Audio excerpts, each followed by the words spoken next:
Hai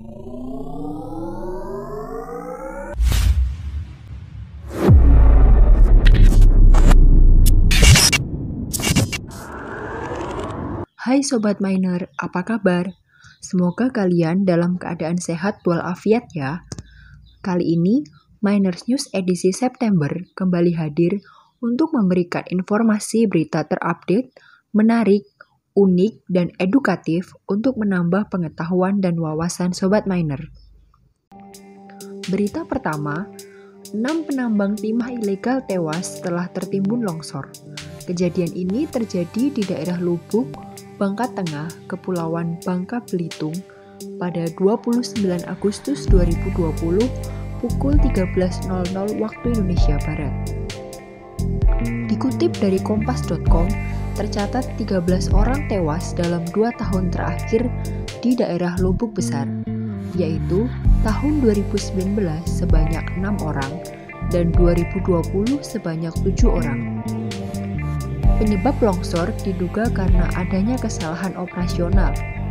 Operator kurang memperhatikan kestabilan tanah pada saat itu. Ditambah, di hari kemarin terjadi hujan yang menambah tingginya resiko akan terjadinya longsor. Pada saat kejadian, ada 10 orang yang berada di area penambangan. 6 orang tertimbun longsor, sedangkan 4 orang lainnya berhasil menyelamatkan diri. Mereka tertimbun longsoran pasir galian timah setinggi hingga 7 meter.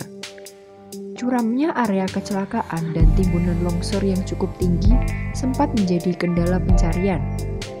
Kawasan ini dulunya merupakan kawasan bekas tambang dari sebuah perusahaan. Setelah ditinggalkan oleh perusahaan, bekas tambang tersebut dimanfaatkan oleh masyarakat sekitar untuk mencari timah yang tersisa. Berita selanjutnya, Menteri Badan Usaha Milik Negara, Erick Thohir, memberikan tugas baru ke PT Aneka Tambang atau Antam untuk mengelola Blok Wabu. Blok Wabu sendiri merupakan tambang emas eks-wilayah PT Freeport Indonesia atau PT FI sebagai hasil penciutan. Namun, Blok Wabu sendiri belum pernah sama sekali dieksploitasi. Dikutip dari kontan.co.id, untuk mencapai kesepakatan dalam izin usaha pertambangan khusus atau IUPK, PT FI mesti menaati sejumlah persyaratan. Salah satunya ialah melepaskan luas wilayah kerja yang mencapai 58% dari 212.950 hektar menjadi 90.360 hektar. Sehingga pada 2 Juli 2015, PT FI pun mengembalikan sejumlah blok tembaga dan emas ke negara.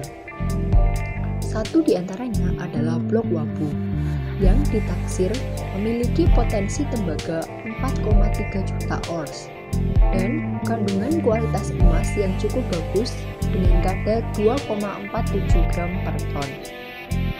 Erick Thohir pun sudah mengirimkan surat kepada Menteri ESDM Arifin Tasrif terkait dengan pengelolaan Blok Wabu kepada Antam yang secara ekonomis dinilai layak dan secara teknis Antam akan mampu untuk mengelola potensi emas di Blok Wabu tersebut. Menurutnya, Antam sebagai perusahaan tambang emas plat merah tidak memiliki tambang baru. Padahal, Antam sendiri memiliki cukup banyak karyawan hingga menembus 1.000 orang. Sangat menyakitkan jika berada di posisi Antam yang tidak memiliki tambang emas baru. Sementara prospek emas di Indonesia menjadi salah satu suplai yang besar. Dan dalam kondisi seperti ini, harga emas sangat baik. Karena itu, kita memberanikan diri juga masuk ke lahan eks-Freeport tersebut.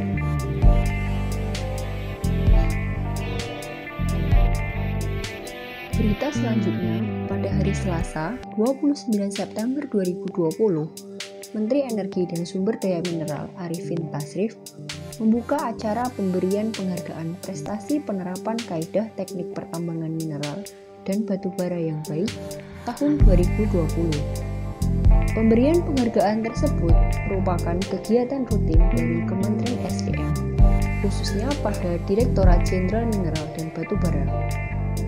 Kegiatan ini merupakan ajang pemberian apresiasi dari pemerintah kepada Badan Usaha Pertambangan dan Badan Usaha Jasa Pertambangan yang telah melakukan upaya untuk mematuhi kaidah teknis, melaksanakan konservasi sumber daya dan cadangan, menciptakan kondisi kerja yang aman, dan perlindungan terhadap lingkungan hidup dalam rangka mewujudkan praktik pertambangan yang baik atau good mining practice. Berikut merupakan penerima penghargaan prestasi penerapan kaidah teknik pertambangan mineral dan batu bara yang baik tahun 2020.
Sekian Miners News edisi September, semoga bermanfaat, dan nantikan Miners News edisi-edisi selanjutnya.